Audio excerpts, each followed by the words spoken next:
Czy wiecie, że Białystok był kiedyś tekstylnym gigantem, a obecnie jest największym skupiskiem wyznawców prawosławia w Polsce?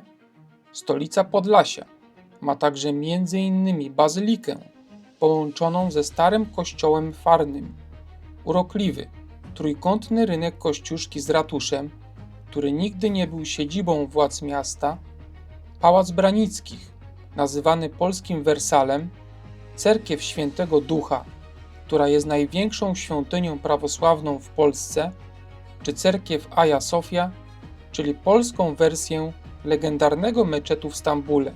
Zapraszam do Białegostoku.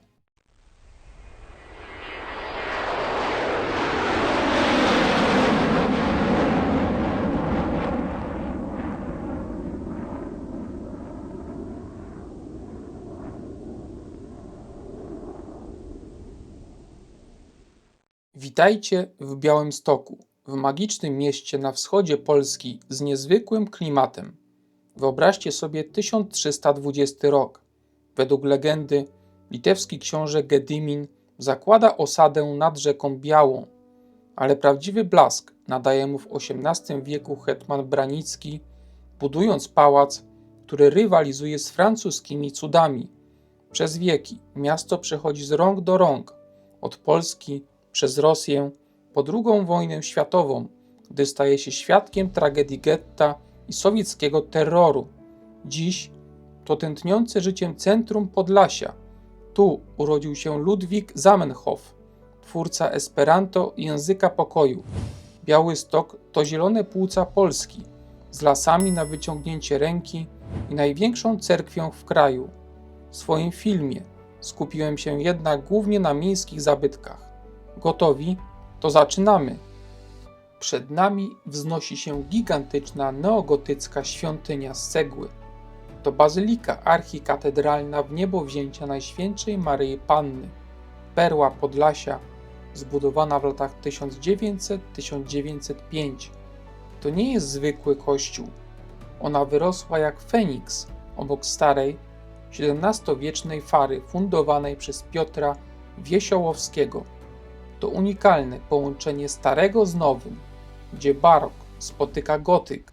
Bazylikę wyróżniają dwie strzeliste wieże sięgające 72 metrów w niebo. Jest ona na 57. miejscu na liście najwyższych kościołów w Polsce. W środku ołtarz główny z rzeźbami świętych, organy dudniące echem historii i freski, które opowiadają biblijne dramaty. Od 1985 roku to bazylika mniejsza, w której modlił się Jan Paweł II. Stary kościół farny z 1617 roku to późnorenesansowy klejnot z gotyckimi skarpami i barokowym wnętrzem, który kryje podziemne krypty i nagrobki z sercami hetmanów branickich. Kościół przylega do wspomnianej wcześniej bazyliki. Wygląda to naprawdę niecodziennie i bardzo ciekawie.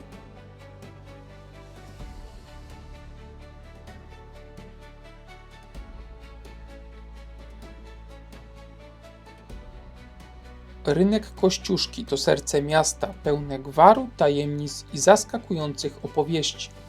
Rynek narodził się w XV wieku jako zwykłe rozdroże dróg.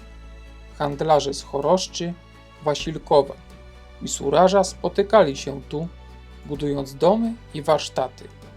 Ale prawdziwy blask nadał mu w XVIII wieku hetman Jan Klemens Branicki, wizjoner, który przekształcił Białystok w barokową perłę.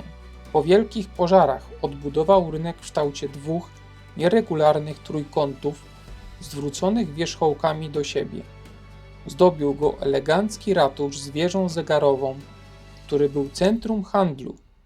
Tu mieściły się kramy, straż pożarna, a nawet areszt. Dziś rynek to ogromny trójkątny plac o powierzchni ponad hektara i długości około 400 metrów.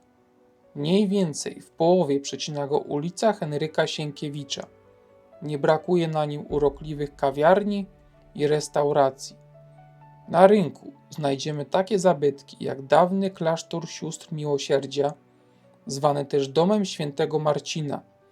To późnobarokowy skarb z XVIII wieku ufundowany przez Branickiego. Naprzeciwko klasztoru stoi pomnik Józefa Piłsudskiego, pierwszy w Polsce po 1989 roku, odsłonięty w 1991. Marszałek na koniu, dumnie patrzący na rynek. Zaprojektowany przez Jana Wakulińskiego, stoi w miejscu dawnego grobu nieznanego żołnierza.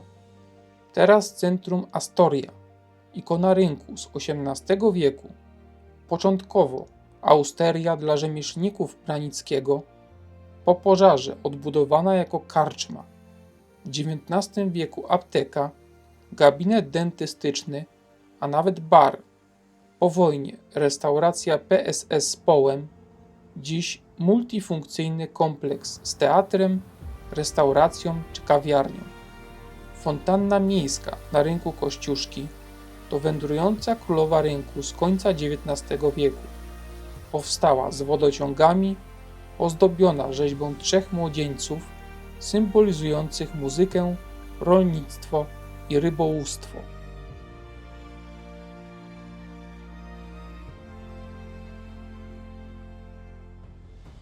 Przed nami wznosi się ratusz, biały kolos z wieżą, który wygląda jak strażnik tajemnic.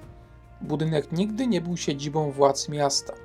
Zbudowany w latach 1745-1761 z fundacji hetmana Jana Klemensa Branickiego, magnata, który rządził Podlasiem jak król. Po co? Głównie jako gigantyczny bazar. W środku mieściło się aż 48 kramów z towarami z całej Europy, a na parterze i piętrze izba sądowa i nawet areszt dla niesfornych kupców. Wieża zegarowa służyła strażakom jako punkt obserwacyjny, by wypatrywać pożarów w drewnianym mieście. Klasycystyczna architektura zachwyca. Symetryczna fasada, eleganckie kolumny, wewnętrzny dziedziniec, gdzie kiedyś huczał handel. Podczas II wojny światowej wieża padła ofiarą bombardowań, a po wkroczeniu Armii Czerwonej cały budynek rozebrano. Planowano tu postawić pomnik Stalina.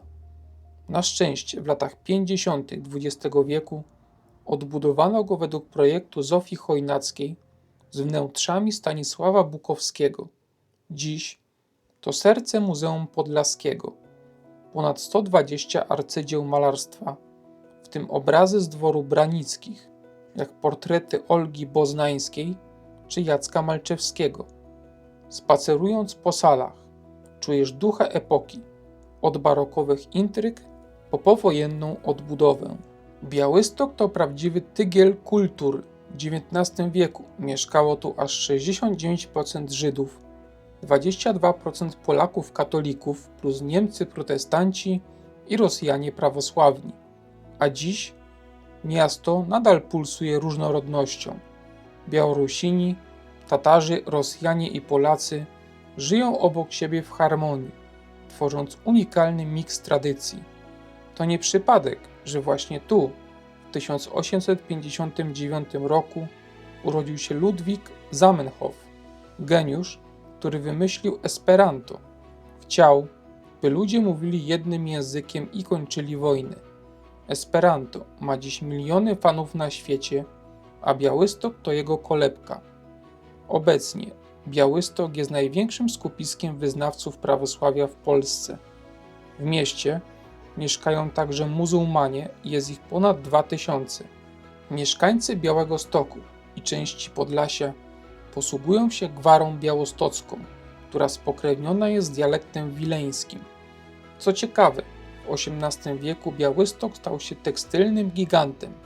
Nazywano go Manchesterem Północy, z ponad 230 fabrykami i tysiącami robotników. Wyobraźcie sobie trzecie największe centrum włókiennicze po Moskwie i Łodzi. Dziś to nadal ekonomiczny hub północno-wschodniej Polski z prawie 300 tysiącami mieszkańców, którzy napędzają region. Ale Białystok to nie tylko beton, to zielony raj.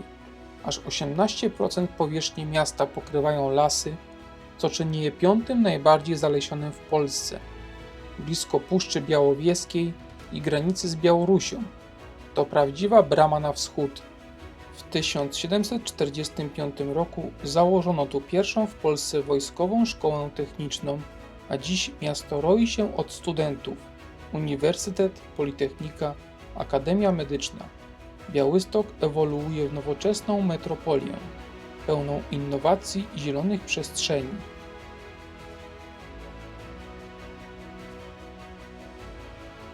Na chwilę przenieśmy się do epoki saskiej, gdzie magnaci budowali pałace, które miały rywalizować z samym Wersalem. Taki cud nie stoi w Paryżu, ale w sercu Podlasia. To pałac Branickich w Białymstoku, zwany Wersalem Podlasia, Wersalem Północy, czy po prostu polskim Wersalem. Dlaczego? Bo to nie jest zwykły budynek. To symbol potęgi, intryg i odrodzenia, który przetrwał wojny, zaborców i pożary, by dziś olśniewać każdego, kto przekroczy jego bramy. Przed nami stoi brama Wielka Gryf, czyli łuk triumfalny Pałacu Branickich, zbudowana w 1758 roku przez Henryka Klema, bogato zdobiona rzeźbami geniuszy i zwieńczona złotym gryfem, herbem Branickich, trzymającym tarczę z inicjałami Jana Klemensa. To zapowiedź przepychu. Zegar, kolumny, detale, które przetrwały remonty. Czas na trochę historii o samym pałacu. Zacznijmy od początków. W XVI wieku, na bagnistym wzgórzu, rodzina Wiesiołowskich wzniosła obronny zamek w stylu gotycko-renesansowym. Projektował go Hiob Bredfus, ten sam architekt, który budował zamki w Wilnie czy Kamieńcu Podolskim. Wiedział on, jak połączyć piękno z fortyfikacjami. Zamek otaczała fosa i ziemne wały, a w środku dwie kondygnacje pełne tajemniczych korytarzy.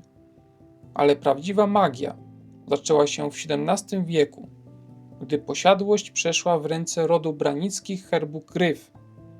Stefan Mikołaj Branicki, wojewoda podlaski, zlecił przebudowę Tylmanowi z Gameren, holenderskiemu geniuszowi architektury. Z obronnego zamku powstał barokowy pałac, pełen elegancji i symetrii. Jednak to jego syn, Jan Klemens Branicki, hetman wielki koronny, ambitny magnat i mecenas sztuki, zamienił to miejsce w legendę. Przez pół wieku, od początku XVIII wieku, rozbudowywał rezydencję. Pałac urósł do kształtu odwróconej litery U z korpusem głównym na planie prostokąta, połączonym bocznymi skrzydłami kolumnowymi galeriami. Fasada w kolorze bladego żółtego, zdobiona pilastrami, rzeźbami i zielonymi dachami z kopułami. To widok, który zapiera dech. Ale pałac to nie tylko kamienie, to historie. Jan Klemens Branicki marzył o koronie królewskiej, więc zapraszał tu elity Europy. Królów, dyplomatów, artystów. Balety, koncerty, polowania. Białystok stał się centrum kulturalnym na krańcach Rzeczpospolitej. Goście wychodzili oszołomieni, porównując to do francuskich pałaców. A potem burzliwe czasy. Po śmierci hetmana w 1771 roku wdowa Izabela Branicka zarządzała posiadłością, ale zaborcy, Prusacy, potem Rosjanie, zamienili pałac w Instytut dla Panien Szlacheckich, rozgrabiając skarby. W XIX wieku służył carom, w międzywojniu władzom wojewódzkim. Najgorsze przyszło w 1944 roku. Niemcy i Sowieci zburzyli większość budynku, paląc wnętrza. Po wojnie pałac odbudowano. Konserwatorzy przywrócili mu blask, choć niektóre rokokowe detale zmieniono. Pośpiech, z jakim przeprowadzono pracę, nie pozwolił jednak na zebranie pełnej dokumentacji. Rekonstrukcja wnętrz jest więc niezbyt wierna. A teraz zanurzmy się w zielony raj, który sprawił, że XVIII-wieczna Europa szeptała o Białymstoku z zazdrością. Ogrody Pałacu Branickich to niezwykły park, to przedłużenie pałacu, barokowe arcydzieło na 10 hektarach, gdzie natura tańczy z architekturą w idealnej symetrii. Hetman Jan Klemens Branicki, miłośnik splendoru, wydał fortunę, by stworzyć tu polski Wersal, ogrody, które olśniewały gości baletami, fontannami i egzotycznymi cudami, podzielone na dwie części, górną francuską jak elegancki salon pod gołym niebem z geometrycznymi parterami, żywopłotami w kształcie arabesek, fontannami i rzeźbami mitologicznymi. Tu każdy krok to symetria, aleje prowadzące do pałacu, baseny z tryskającą wodą, altany ukryte wśród kwiatów, a dolna część angielska, dzika i romantyczna. Park ze stawami, zwierzęcami pełnymi egzotycznych ptaków, lasami, gdzie można było zgubić się w ustronnych alejkach. Ogrody wyglądają naprawdę imponująco. Warto je również zobaczyć z tarasu widokowego w pałacu. Sam pałac to z pewnością jedna z piękniejszych tego typu budowli, jakie widziałem w Polsce. Jest on częścią Uniwersytetu Medycznego i można go zwiedzać. Dostępne są dwie trasy. Cena pierwszej z nich kosztuje 35 zł, natomiast drugiej 30 zł. Usługa przewodnicka wliczona jest w cenę biletu. Szczegóły można znaleźć na stronie Uniwersytetu. Link w opisie.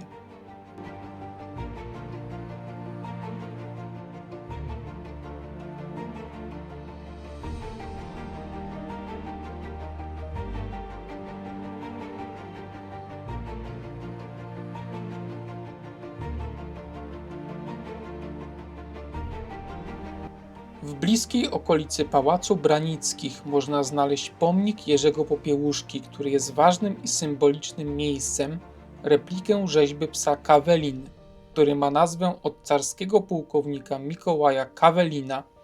Pałacyk gościnny Branickich z 1771 roku, zbudowany w stylu barokowym, obecnie mieści się tam Urząd Stanu Cywilnego, czy Park Planty z fontannami, stawami czy rozarium.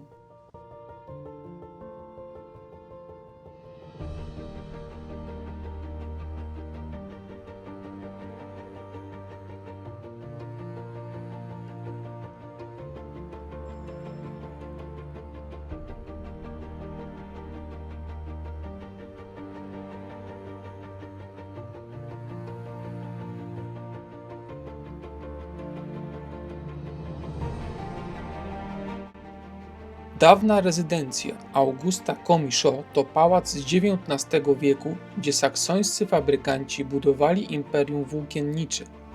Dziś to Wydział Ekonomii i Finansów Uniwersytetu, zachwyca neoklasycystyczną elegancją. Kościół Świętego Wojciecha zbudowany został w 1912 roku jako ewangelicki Świętego Jana Chrzciciela w neoromańskim stylu, na planie krzyża greckiego, z prezbiterium w półkolu, z 3 nawami, miedzianym dachem i 8-boczną wieżą wbijającą się w niebo jak iglica marzeń. Po wojnie stał się katolickim sanktuarium, kryjąc relikwie świętego Wojciecha. Ta imponująca świątynia z czerwonej cegły robi duże wrażenie. Na ulicy Kilińskiego nad głową eksploduje tęcza. 450 kolorowych parasoli tańczy w powietrzu, tworząc magiczny tunel barw. Czerwone, niebieskie, zielone, żółte. Jak letni deszcz radości.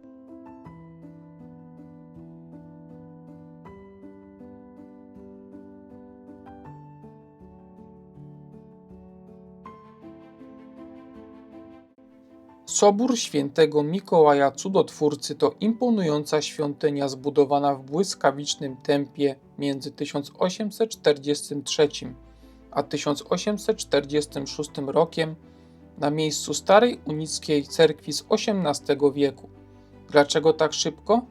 Bo po likwidacji unitów prawosławie kwitło, a rosyjscy urzędnicy potrzebowali godnego miejsca kultu.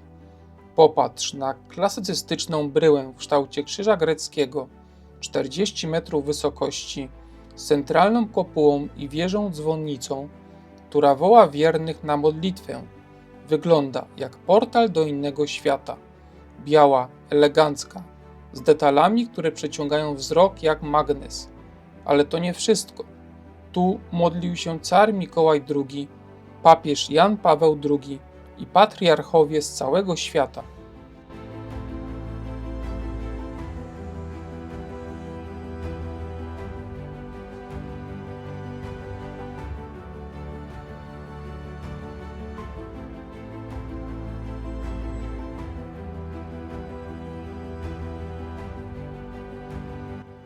Bazylika Mniejsza Świętego Rocha to nie jest zwykła świątynia, ale żywy pomnik odzyskania niepodległości w 1918 roku. Zbudowana na wzgórzu Świętego Rocha, gdzie kiedyś stała mała kaplica, dziś dominuje w krajobrazie miasta swoją białą, monumentalną sylwetką.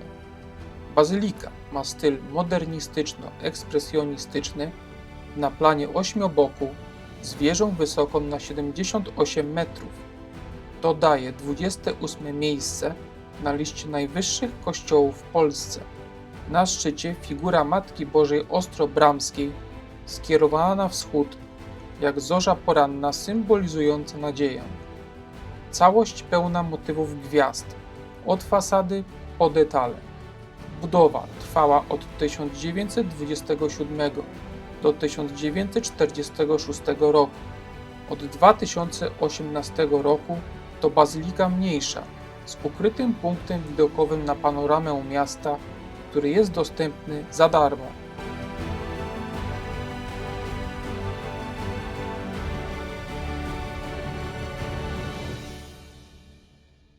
Przed nami wznosi się jak żywa rzeźba z betonu, szkła i zieleni to Opera i Filharmonia Podlaska. Ten minimalistyczny gigant o powierzchni 16 000 m2 wtapia się w parkowe otoczenie z pnącymi roślinami oplatającymi ściany i zielonymi dachami, które kwitną jak ogrody na niebie. W czerwcu, lipcu i sierpniu, w soboty i niedzielę dostępny jest taras widokowy. Bilet kosztuje 15 zł. Synagoga Piaskower z 1893 roku to serce żydowskiej dzielnicy Piaski. Zdewastowana w wojnie, służyła jeszcze dekady. Dziś symbol bogatej historii Żydów. Pomnik bohaterów ziemi białostockiej to 22-metrowy monument. 9 betonowych kolumn z miedzianą koroną upamiętniających poległych za wolną Polskę.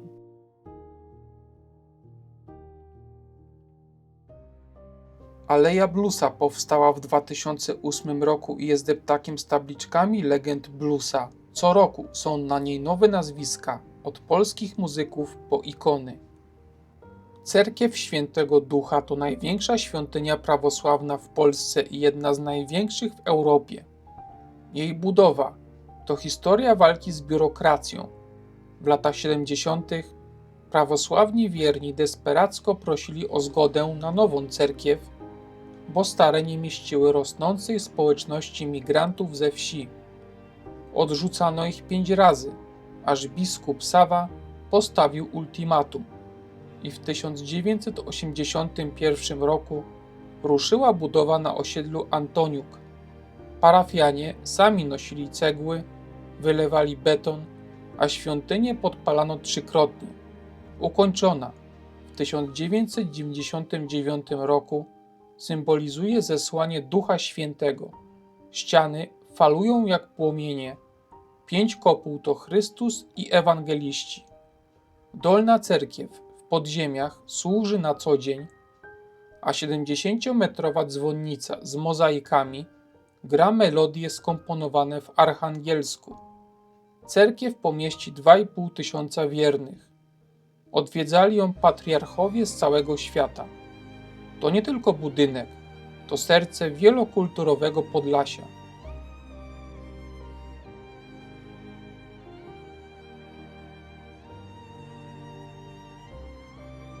Kościół Wszystkich Świętych na Wysokim Stoczku był budowany od 1999 roku przez wizjonerskiego księdza Tadeusza Krawczenko, a ukończony został 5 lat później.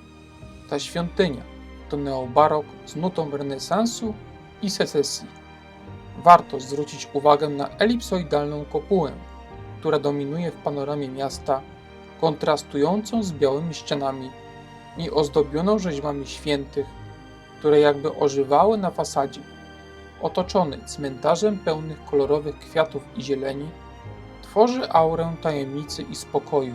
Kościół Zmartwychwstania Pańskiego wygląda jak z bajki o dawnych wiekach, ale powstał zaledwie 30 lat temu. To neobarokowa perła, wzorowana na zniszczonej świątyni z Berezwecza na Białorusi, z 2 strzelistymi wieżami, apsydą i kaplicą grobu pańskiego, pełną mistycznego uroku. Zbudowany przez księdza Krawczenkę, by czcić pamięć poległych Polaków, szybko stał się ikoną miasta, dynamiczny, pełen historii i tajemnic. Cerkiew Zmartwychwstania Pańskiego to imponująca świątynia z 5 kopułami, które przyciągają wzrok jak magnes. To ceglane arcydzieło z lat 90. XX wieku jest hołdem dla zniszczonego wcześniej soboru.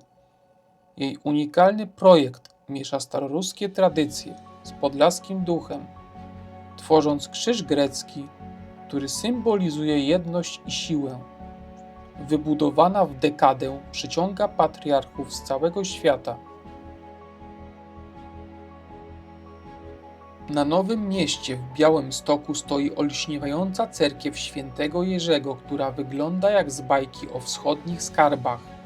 Nie jest to starożytna relikwia, ale nowoczesna perła prawosławnej architektury, zbudowana z cegły i wznosząca się na 2 kondygnacjach. Jej 5 cebulastych kopuł pokrytych złoconymi blachami migocze w słońcu, łącząc bizantyjsko-rosyjskie tradycje ze świeżym współczesnym stylem. Parafia powstała w 1996 roku, a budowę zaczęto 2 lata później. Kamień węgielny poświęcił sam patriarcha Konstantynopola Bartłomiej I. Budowa ciągnęła się latami, ale w końcu w 2017 roku górna część została uroczyście oddana. Muszę przyznać, że cerkiew robi duże wrażenie i choć jest oddalona od rynku spory kawałek, to warto do niej podjechać podobnie jak do cerkwi Świętego Ducha.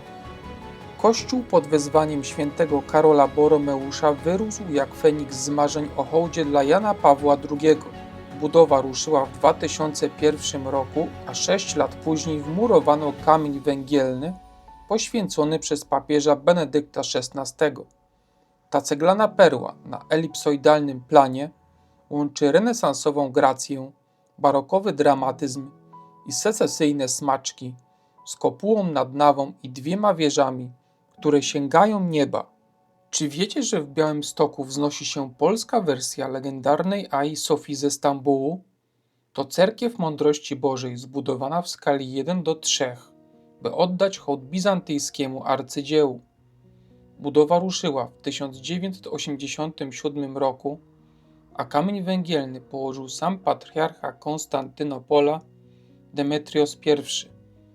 Po 11 latach prac świątynia została poświęcona i stała się dumą Podlasia. Jej zewnętrzna architektura to czysta magia. Ogromna złocista kopuła dominuje nad okolicą, a fasady zdobią misterne detale i ikony w bizantyjskim stylu. W sercu białostockiego blokowiska stoi egzotyczna perła meczet tatarski. Ten skromny drewniany domek z lat 30. XX wieku w 2020 roku przeszedł magiczną metamorfozę.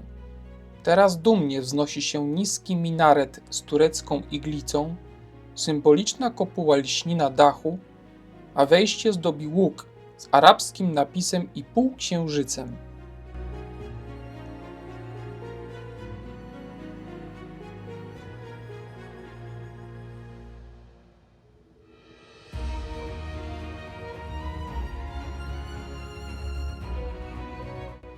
W Parku Lubomirskich stoi neorenesansowa willa z XIX wieku Pałac Lubomirskich.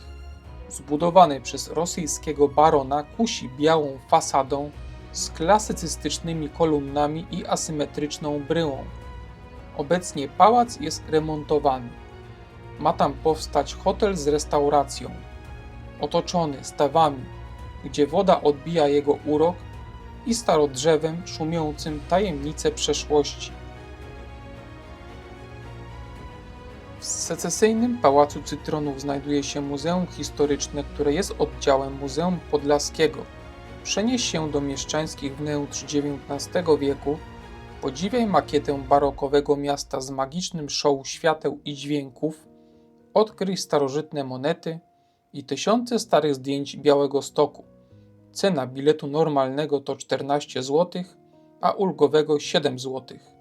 Muzeum Pamięci Sybiru to miejsce, gdzie historia ożywa w dawnym wojskowym magazynie przy torach kolejowych. Interaktywne wystawy pełne osobistych historii, artefaktów i multimediów ukazują cierpienie, ale też niezłomny hart ducha. Cena biletu normalnego na wystawę stałą to 25 zł. Dostępny jest również audioprzewodnik lub przewodnik multimedialny. Widzi Misie to magiczny szlak turystyczny z 16 zabawnymi figurkami niedźwiadków rozsianymi po całym mieście. Te polarne urwisy nawiązują do starej legendy, że po Białymstoku grasują niedźwiedzie, ale w słodkiej, artystycznej wersji. Każdy miś przedstawia coś innego. Miś lalkarz z pacynką na ręku odgrywa rolę, miś bluesman gra na gitarze w Alei Bluesa, a miś hetman pozuje przy Pałacu Branickich jak prawdziwy władca.